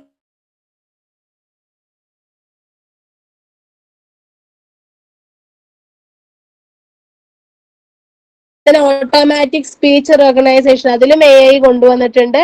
അതേപോലെ തന്നെ സ്പീച്ച് സിന്തസിസില് AI കൊണ്ടുവന്നിട്ടുണ്ട്. അതേപോലെ തന്നെ പഞ്ചിങ് മെഷീൻസിൽ കൊണ്ടുവന്നിട്ടുണ്ട്. പിന്നെ അതേപോലെ തന്നെ മെഷീൻ ട്രാൻസ്ലേഷനിൽ യൂസ് ചെയ്തിട്ടുണ്ട്. ഹാൻഡ് റിട്ടൺ ക്യാരക്ടേഴ്സ് റെക്കഗ്നൈസേഷൻ, ഇതൊക്കെ നാച്ചുറൽ ലാംഗ്വേജ് പ്രോസസ്സിംഗുമായിട്ട് യൂസ് ചെയ്തിട്ടുള്ള കാര്യങ്ങളാണ്. അപ്പം ഒരാളുടെ നോർമൽ ലാംഗ്വേജിൽ കമ്പ്യൂട്ടറുമായിട്ട് കമ്മ്യൂണിക്കേഷൻ ഉണ്ടാക്കുക എന്നുള്ളതാണ് ഈ ഒരു നാച്ചുറൽ ലാംഗ്വേജ് പ്രോസസ്സിംഗ് കൊണ്ട് ഉദ്ദേശിക്കുന്നത്. ഓക്കെ, ഇനി നോളജ് റെപ്രസെന്റേഷൻ എന്ന് പറഞ്ഞാല് സിമ്പിൾ ആണ്. ഒരു ക്വസ്റ്റ്യൻ ഇപ്പൊ ഞാൻ കൊടുക്കുകയാണ്. അപ്പൊ ആ ക്വസ്റ്റ്യന് കറസ്പോണ്ടിങ് ആയിട്ട് തന്നെ അതിനുള്ള ഒരു ഇൻഫോർമേഷൻ നമുക്ക് പ്രൊവൈഡ് ചെയ്യാൻ വേണ്ടിയിട്ട് നമ്മൾ എന്ത് ചെയ്യുന്നു, കുറച്ച് ഇൻഫോർമേഷൻസ് പ്രോസസ് ചെയ്യുന്നത്. അതായത് ഒരു നോർമൽ ഒരു ഹ്യൂമൻ ആയിട്ട് തന്നെ ആക്ട് ചെയ്യാന്നുള്ള രീതിയിലോട്ട് കൊണ്ടുവരുന്നതിനാണ് നോളജ് റെപ്രസെന്റേഷൻ എന്ന് പറയുന്നത്. ഇനി ഓട്ടോമാറ്റഡ് റീസണിംഗ് എന്ന് വെച്ചാൽ അവരുടെ കയ്യിലുള്ള ആ ഒരു എന്തായിരുന്നു നോളജിൽ നിന്ന് നമുക്ക് എന്ത് ചെയ്യാൻ വേണ്ടി പറ്റും, ഒരുപാട് ക്വസ്റ്റ്യന് ആൻസർ ചെയ്യാൻ വേണ്ടി പറ്റും. അങ്ങനെ എത്തുന്ന ഒരു കഴിവാണ് എന്തെന്ന് പറയുന്നത്, ഓട്ടോമാറ്റിക് റീസണിംഗ് എന്ന് പറയുന്നത്. ഇനി മെഷീൻ ലേണിംഗ് എന്ന് വെച്ചാല് നോർമലി ഇപ്പം പുതിയതായിട്ടുള്ള എന്തെങ്കിലും സിറ്റുവേഷൻസുമായിട്ട് നമ്മൾ എന്ത് ചെയ്യുന്നു, അഡ്ജസ്റ്റ് ചെയ്യാൻ വേണ്ടിയിട്ട് പുതിയ പുതിയ എന്തെങ്കിലും മെത്തേഡ്സ് നമ്മൾ കണ്ടുപിടിക്കുകയാണെങ്കിൽ അതിനെയാണ് നമ്മൾ എന്തെന്ന് പറയാ, മെഷീൻ ലേണിംഗ് എന്ന് പറയാ. ഇനി കമ്പ്യൂട്ടർ വിഷൻ എന്ന് പറഞ്ഞാല് ഒരു ഒബ്ജക്റ്റിനെ നമുക്ക് ഒബ്സർവ് ചെയ്യാൻ വേണ്ടിയിട്ടുള്ള ഒരു എഫിഷ്യൻസിയാണ് കമ്പ്യൂട്ടർ വിഷൻ എന്ന് പറയുന്നത്. അപ്പം നോർമൽ ഇപ്പൊ ഒരു മെഷീനിന് അത് കാണാൻ വേണ്ടിയിട്ടുള്ള ഒരു എഫിഷ്യൻസി ഉണ്ടാണെങ്കിൽ അവിടെ എന്ത് വേണം, അവിടെയുള്ള ഇമേജസിനൊക്കെ ഓൾറെഡി നമ്മൾ ഈ മെഷീനിലോട്ട് സെറ്റ് ചെയ്യണം. അതേപോലെ തന്നെ പ്രോസസ്സിംഗ് നടത്തണം, ടെസ്റ്റിംഗ് നടത്തണം. ഇതൊക്കെ ചെയ്താൽ മാത്രമേ കമ്പ്യൂട്ടർ വിഷൻ സക്സസ്ഫുൾ ആണെന്ന് പറയാൻ വേണ്ടി പറ്റുള്ളൂ. പിന്നെ റോബോട്ടിക് ആക്ടിവിറ്റീസിലൊക്കെ നമ്മൾ AI യൂസ് ചെയ്യുന്നുണ്ട്. എങ്ങനെയാണെന്ന് വെച്ചാൽ ഇപ്പൊ ഒരു മെഷീനിനെ നമ്മൾ എന്ത് ചെയ്യുന്നു, മൂവ് ചെയ്യിക്കുന്നു. അതേപോലെ തന്നെ നമ്മളിപ്പം തറയൊക്കെ തുടക്കാൻ വേണ്ടി റോബോട്ടിനെ കൊണ്ടുവന്നിട്ടുണ്ട്. അത് മൂവ് ചെയ്യുന്നതിനോട് കൂടി അതിന് എന്താണോ വർക്ക് ചെയ്യേണ്ടത് ആ വർക്കും അത് ചെയ്യും. ഓക്കെ, അപ്പൊ അതിനുള്ള ഇൻസ്ട്രക്ഷൻസ് നമ്മൾ ഓൾറെഡി അതിന് കൊടുത്തിട്ടുണ്ട്. അതാണ് റോബോട്ടിക് ആക്ടിവിറ്റീസ് എന്ന് പറയുന്നത്. Then computational intelligence.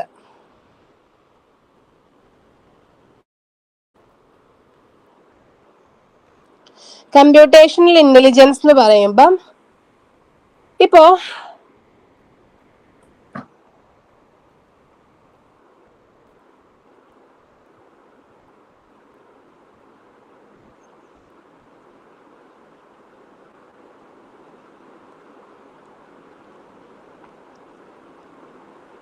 Okay, computation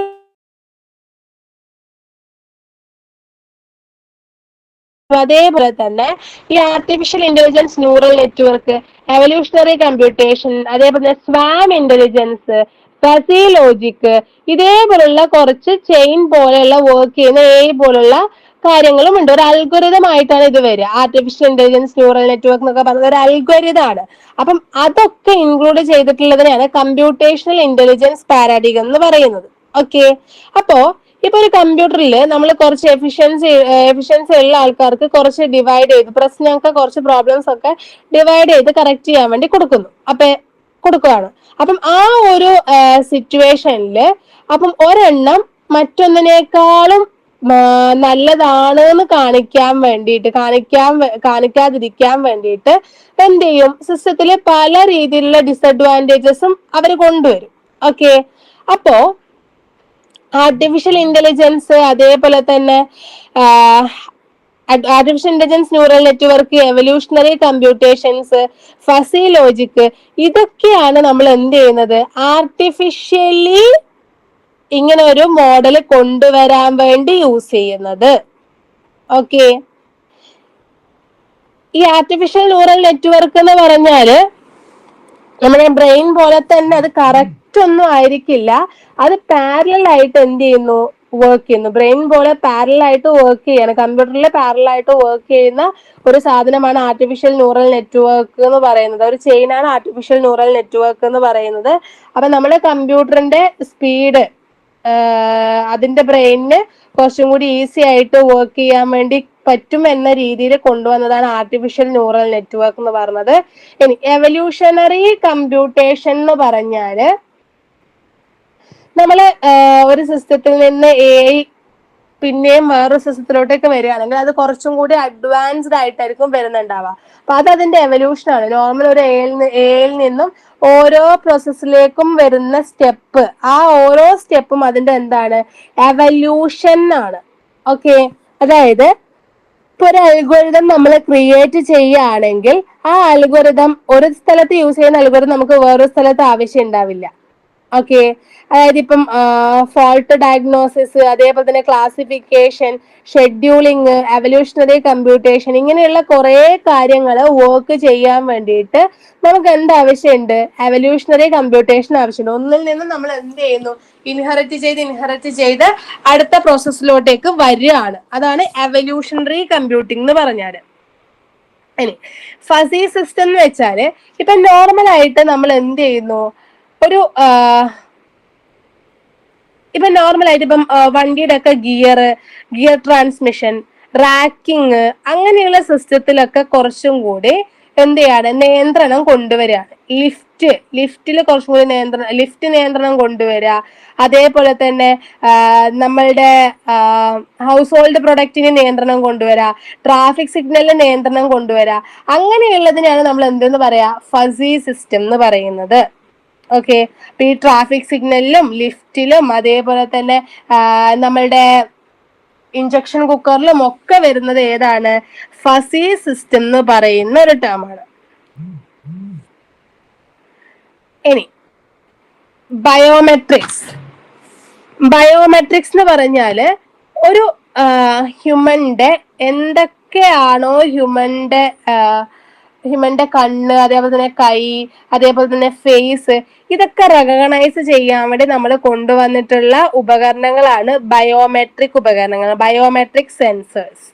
punching machine വരാം, അതേപോലെ നമ്മൾ ആധാറൊക്കെ ചെക്ക് ചെയ്യാൻ വേണ്ടി പോകുമ്പം കണ്ണിന്റെ ആ ഒരു പാർട്സ് അവര് റീഡ് ചെയ്യുന്നുണ്ട്. അതേപോലെ തന്നെ ഓഫീസിലൊക്കെ പോകുമ്പോൾ ഫേസ് റെക്കഗ്നൈസ് ചെയ്തിട്ടാണ് അറ്റൻഡൻസ് കൊണ്ടുവരുന്നത്. അതാണ് ബയോമെട്രിക്സ് എന്ന് പറയുന്നത്. ഇനി റോബോട്ടിക്സ് എന്ന് പറയുമ്പം റോബോട്ട് എന്ന് പറയുന്നത് ഒരു ഇലക്ട്രോ മെക്കാനിക്കൽ പ്രൊഡക്റ്റ് ആണ് റോബോട്ട് എന്ന് പറയുന്നത്. അപ്പൊ ഇതിനെ സിറ്റുവേഷൻ അനുസരിച്ച് എന്തെങ്കിലും ഇഷ്യൂസ് ഉണ്ടെങ്കിൽ അതിനെ പ്രതികരിക്കാനോ അല്ലെങ്കിൽ സ്വന്തമായിട്ട് ഒരു ഡിസിഷൻ എടുത്തിട്ട് വർക്ക് ചെയ്യാനോ ഉള്ള ഒരു സ്പെഷ്യൽ പ്രോപ്പർട്ടി ഇതിലോട്ട് വരുന്നുണ്ട്. അതാണ് റോബോട്ടിക്സ് എന്ന് പറയുന്നത്. ഓക്കെ, ഈ റോബോട്ടിക്സ് ഡെവലപ്പ് ചെയ്തതും അതിന്റെ കാര്യങ്ങൾ എങ്ങനെയാണ് എന്നൊക്കെ ഉള്ളത് ആ ഒരു റോബോട്ടിലോട്ടേക്ക് ഇൻസ്ട്രക്ട് ചെയ്ത് കൊടുക്കുന്ന പ്രോഗ്രാമിനെ ഡിപ്പെൻഡ് ചെയ്തിരിക്കും. റോബോട്ട് സ്വന്തമായിട്ട് എന്തെങ്കിലും ഒരു ഡിസിഷൻ എടുക്കുന്നുണ്ടെങ്കിൽ അതിലെ ഇൻസ്ട്രക്ഷൻ, നമ്മൾ കൊടുത്തിട്ടുള്ള ഇൻസ്ട്രക്ഷൻ അതില് മാക്സിമം ആയി കഴിയുമ്പോഴാണ് അത് സ്വന്തമായിട്ട് എന്ത് ചെയ്യുന്നത്, ഒരു ഡിസിഷൻ എടുത്ത് വരുന്നത്.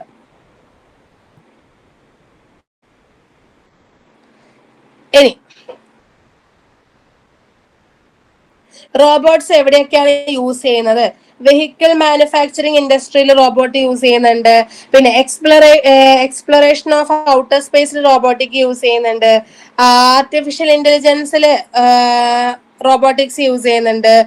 ഓട്ടോമേറ്റഡ് സിസ്റ്റത്തിൽ റോബോട്ടിക്സ് യൂസ് ചെയ്യുന്നുണ്ട്. അങ്ങനെ ഒരുപാട് സിസ്റ്റത്തിൽ, മിലിറ്ററിയില്, അഗ്രികൾച്ചറില്, അവിടെ ഒക്കെ എന്ത് ചെയ്യുന്നുണ്ട്, റോബോട്ടിക്സ് എന്ന് പറയുന്ന ഒരു ആപ്ലിക്കേഷൻ നമ്മൾ യൂസ് ചെയ്യുന്നുണ്ട്. ഇതൊക്കെയാണ് റോബോട്ടിക്സ് എന്ന് പറയുന്നതിന്റെ. വെഹിക്കിൾ മാനുഫാക്ചറിംഗിൽ എങ്ങനെയാണ് റോബോട്ടിക്സ് യൂസ് ചെയ്യുന്നത്? ഒരു കാർ ഇവിടെ ഉണ്ടാക്കുകയാണ്, അവിടെ റോബോട്ട് എങ്ങനെയാണ് വർക്ക് ചെയ്യുന്നത്? ആ റോബോട്ടിലോട്ട് നമ്മൾ ഇൻസ്ട്രക്ഷൻസ് സെറ്റ് ചെയ്ത് കൊടുക്കുന്നതുകൊണ്ടാണ് ആ സാധനം വർക്ക് ചെയ്യുന്നത്. അതേപോലെ തന്നെ ഔട്ടർ സ്പേസിൽ എവിടെയൊക്കെയാണ് യൂസ് ചെയ്യുന്നത്? ഓൾമോസ്റ്റ് എല്ലാ സ്ഥലത്തും റോബോട്ടിക്സിന്റെ ഒരു ടച്ച് ഉണ്ടാവാനുള്ള സാധ്യതയുണ്ട്, എല്ലാ സ്ഥലത്തും. കാരണം അവിടെ നമ്മൾ കൊടുക്കുന്നത് പ്രോഗ്രാം, ഇൻസ്ട്രക്ഷൻ കൊടുക്കുന്നത് പ്രോഗ്രാമാണ്. ആ പ്രോഗ്രാമിനെ ഡിപ്പെൻഡ് ചെയ്തിട്ടാണ് അവിടെയുള്ള കാര്യങ്ങൾ വർക്ക് ചെയ്യുന്നത്. ഖനനം, അവിടെയൊക്കെ നമ്മൾ എന്ത് യൂസ് ചെയ്യുന്നുണ്ട്? റോബോട്ടിക്സ് യൂസ് ചെയ്യുന്നുണ്ട്. മിലിറ്ററിയില് ഒരാൾക്ക് എന്തെങ്കിലും പറ്റിയാൽ അവരെടുത്ത് കൊണ്ടുവരാൻ വേണ്ടിയിട്ട് നമ്മൾ എന്ത് യൂസ് ചെയ്യുന്നുണ്ട്? റോബോട്ടിക്സ് യൂസ് ചെയ്യുന്നുണ്ട്. അവിടുത്തെ വെഹിക്കിൾസിൽ റോബോട്ടിക്സ് യൂസ് ചെയ്യുന്നുണ്ട്. അഗ്രികൾച്ചർ ഫീൽഡിൽ ഇപ്പൊ നമുക്ക് മരുന്നൊക്കെ അടിക്കണം, അല്ലെങ്കിൽ നമുക്ക് കൊയ്ത്തൊക്കെ നടക്കണം, അങ്ങനത്തെ കേസിലൊക്കെ നമ്മൾ ആരെ യൂസ് ചെയ്യുന്നുണ്ട്? റോബോട്ടിക്സ് യൂസ് ചെയ്യുന്നുണ്ട്. പിന്നെ കമ്പ്യൂട്ടർ വിഷൻ. കമ്പ്യൂട്ടർ വിഷൻ നമ്മൾ പറഞ്ഞതാണ്. ഇമേജ് അണ്ടർസ്റ്റാൻഡിങ് എന്നും കൂടി നമ്മൾ കമ്പ്യൂട്ടർ വിഷനെ വിളിക്കും. Computer vision is also known as image understanding. അതായത് കറക്റ്റ് ആയിട്ടുള്ള ഒരു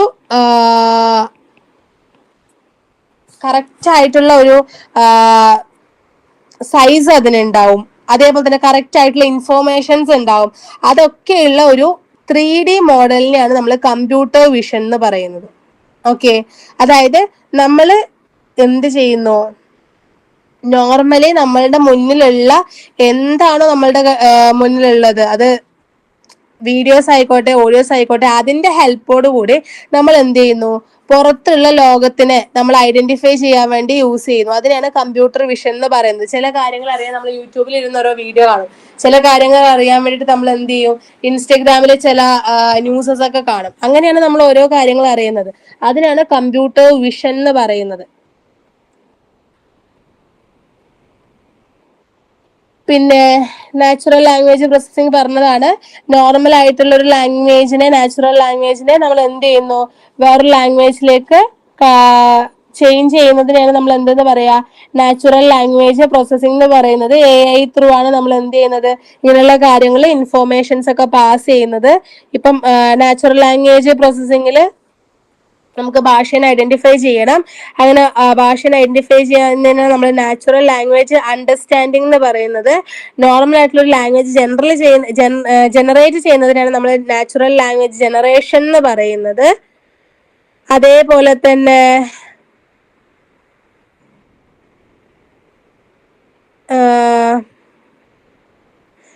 വളരെ ദൂരെയുള്ള എന്തെങ്കിലും കാര്യങ്ങൾ നമ്മൾ ഇലക്ട്രോണിക്സ് ഒരു പ്രൊഡക്റ്റ് വഴി അറിയണമെങ്കിൽ നമ്മൾ എന്ത് ചെയ്യുന്നു?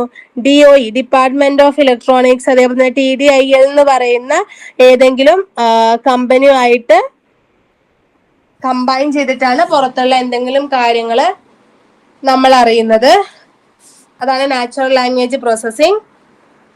ഓട്ടോമേറ്റഡ് സ്പീച്ച് റെക്കഗ്നൈസേഷൻ പറഞ്ഞതാണ്. ഓട്ടോമേറ്റഡ് സ്പീച്ച് റെക്കഗ്നൈസേഷൻ അല്ലെങ്കിൽ ASR എന്ന് പറയുന്നത് കമ്പ്യൂട്ടറിനെ ഐഡന്റിഫൈ ചെയ്യാൻ, ഒരു പേഴ്സൺ എന്തെങ്കിലും സംസാരിക്കുമ്പോൾ അത് കമ്പ്യൂട്ടറിനെ ഐഡന്റിഫൈ ചെയ്യാൻ വേണ്ടി പറ്റുന്നു. ഗൂഗിളിലെ മൈക്രോഫോൺ, നമ്മൾ പറയുന്ന കാര്യങ്ങൾ അവർ സെർച്ച് ചെയ്ത് കണ്ടുപിടിച്ച് തരുന്നത് പോലെ അതാണ് ഓട്ടോമാറ്റിക് സ്പീച്ച് റെക്കഗ്നൈസേഷൻ എന്ന് പറയുന്നത്. ആപ്പിളിലെ സിറി, അതുപോലെ ആൻഡ്രോയിഡിലെ ഗൂഗിൾ ഓക്കെ ഗൂഗിൾ എന്നൊക്കെ പറഞ്ഞ് വരാറില്ലേ? അതൊക്കെ എന്താണ്? ഓട്ടോമാറ്റിക് ഫീച്ചർ റെക്കഗ്നൈസേഷൻ ആണ്. Then OCR and HCR. ഒരു പാറ്റേൺ റെക്കഗ്നൈസ് ചെയ്യുന്നതിനാണ് OCR ആൻഡ് HCR എന്ന് പറയുന്നത്. അതായത് ഇപ്പൊ ന്യൂമറൽസോ ലെറ്റേഴ്സോ സിംബൽസോ അങ്ങനെ എന്തെങ്കിലും ഒരു സ്കാൻഡ് ഇമേജ് പ്രിന്റ് ചെയ്ത് ടെക്സ്റ്റ് ചെയ്ത് വെച്ചിട്ടുള്ളതിനെ നമ്മൾ എന്ത് ചെയ്യുന്നു? ഐഡന്റിഫൈ ചെയ്യാൻ വേണ്ടി യൂസ് ചെയ്യുന്നതാണ് OCRും HCR എന്ന് പറയുന്നത്. എന്താണോ നമ്മളിപ്പോ ഒരു പിക്സലിൽ ഒരു ഇമേജ് നമ്മൾ എന്ത് ചെയ്യുന്നു? പിക്സൽ ആക്കിയിട്ടാണ് നമുക്ക് കാണുന്നത്. ആ പിക്സലിന്റെ ആ ഗ്രിഡ് മൊത്തം കമ്പൈൻ ചെയ്തിട്ടാണ് നമുക്ക് എന്ത് ചെയ്യാൻ വേണ്ടി പറ്റുന്നത്? ആ ഒരു ഇമേജ് ആയിട്ട് തന്നെ അതിനെ കാണാൻ വേണ്ടി പറ്റുന്നത്. അതിനാണ് പാറ്റേൺ റെക്കഗ്നൈസേഷൻ എന്ന് പറയുന്നത്.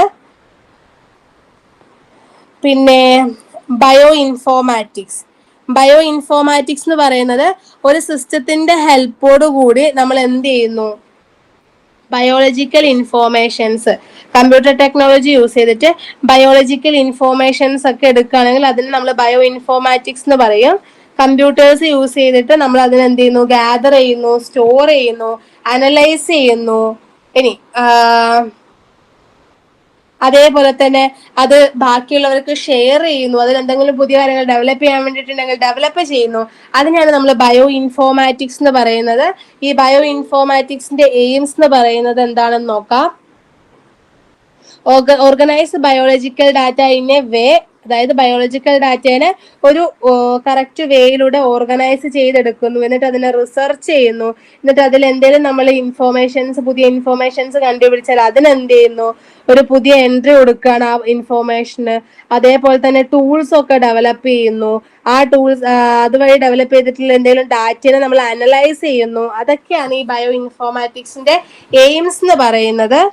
ഇനി ജിയോഗ്രഫിക് ഇൻഫോർമേഷൻ സിസ്റ്റം അല്ലെങ്കിൽ GIS എന്ന് പറഞ്ഞാല് ടെക്നോളജിയിൽ ഡെവലപ്പ് ചെയ്തിട്ടുള്ള digital cartography and computer aided design, CAD ആണ് ജിയോഗ്രഫിക്കൽ ഇൻഫോർമേഷൻ സിസ്റ്റം എന്ന് പറയുന്നത്. അതായത് GIS എന്ന് പറയുന്നത് ഒരു കമ്പ്യൂട്ടർ സിസ്റ്റം ആണ്. എന്തിനു വേണ്ടിയിട്ടുള്ള, എന്തെങ്കിലും ക്യാപ്ചർ ചെയ്യാനും സ്റ്റോർ ചെയ്യാനും ചെക്ക് ചെയ്യാനും ഒക്കെ പറ്റുന്ന ഒരു കമ്പ്യൂട്ടർ സിസ്റ്റം ആണ് ജിയോഗ്രഫിക്കൽ ഇൻഫോർമേഷൻ എന്ന് പറയുന്നത്.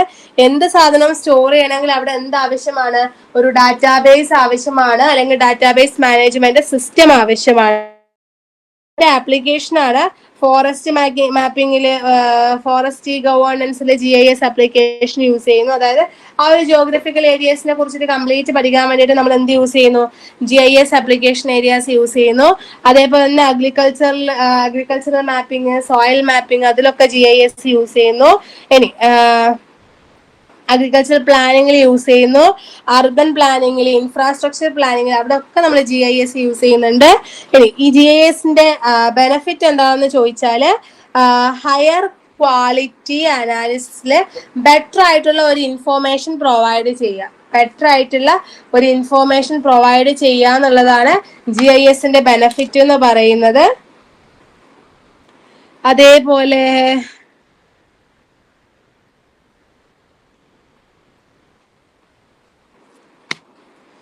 ഹയർ ക്വാളിറ്റി അനാലിസിസിൽ ബെറ്റർ ഇൻഫോർമേഷൻസ് പ്രൊവൈഡ് ചെയ്യുക എന്നുള്ളത് മാത്രമല്ല, ബയോ ഇൻഫോർമാറ്റിക്സിൽ ഏതെങ്കിലും ഡെവലപ്പേഴ്സ് അല്ലെങ്കിൽ ഇപ്പം നോർമലി യൂസ് ചെയ്യുന്ന എന്തെങ്കിലും ഇൻഫോർമേഷൻസ് യൂസ് ചെയ്യുകയാണെങ്കിൽ അതിനെ കറക്റ്റ് ആയിട്ട് ഡിവൈഡ് ചെയ്ത് സെറ്റ് ചെയ്ത് കൊടുക്കുന്നത് ഈ GISന്റെ ഒരു ബെനിഫിറ്റ് ആണ്. പിന്നെ അതേപോലെ തന്നെ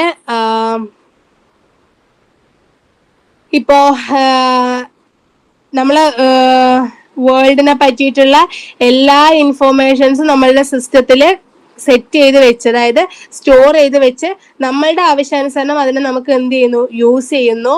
അതേപോലെ പല രീതിയിലുള്ള ഇൻഫോർമേഷൻസ് ഒരു സിംഗിൾ മാപ്പിൽ നമുക്ക് എന്ത് ചെയ്യാൻ വേണ്ടി പറ്റുന്നുണ്ട്, ബാക്കിയുള്ളവർക്ക് കാണിച്ചു കൊടുക്കാൻ വേണ്ടി പറ്റുന്നുണ്ട്. ഇതൊക്കെ GISന്റെ ബെനിഫിറ്റ് ആണ്.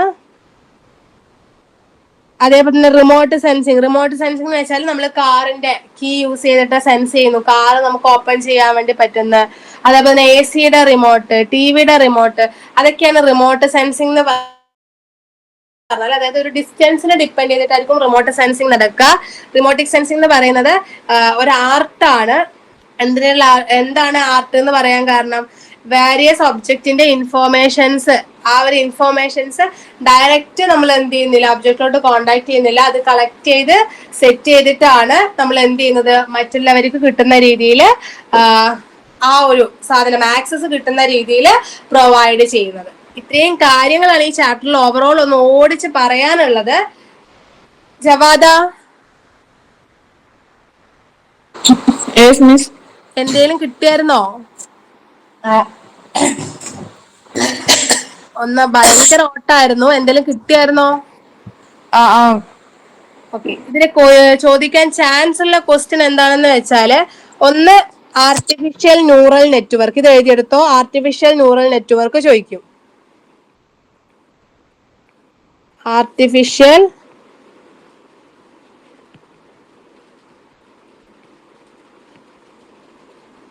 then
ഇതെന്ന് പറയണേ, എഴുതിയടാ. എഴുതി മിസ്. Okay okay. ഇത്രയും കാര്യങ്ങളാണ് ഇതിൽ ചോദിക്കാൻ ചാൻസ് ഉള്ളത്. മിനിറ്റ് ഒന്ന് നോക്കട്ടെ.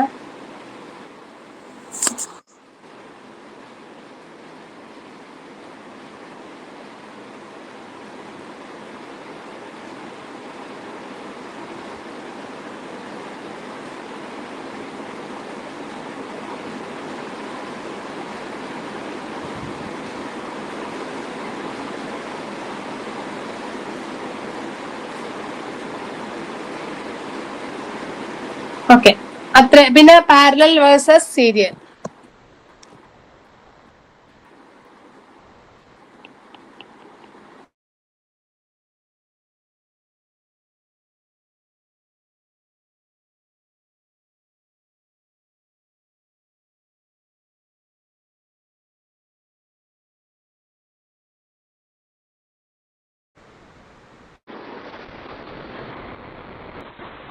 ഓക്കെ, അത്രയും കാര്യങ്ങളേ ഉള്ളൂടാ. ഓക്കെ, നമുക്കെന്നാ വൈൻഡപ്പ് ചെയ്താലോ? Okay miss. Okay, thank you.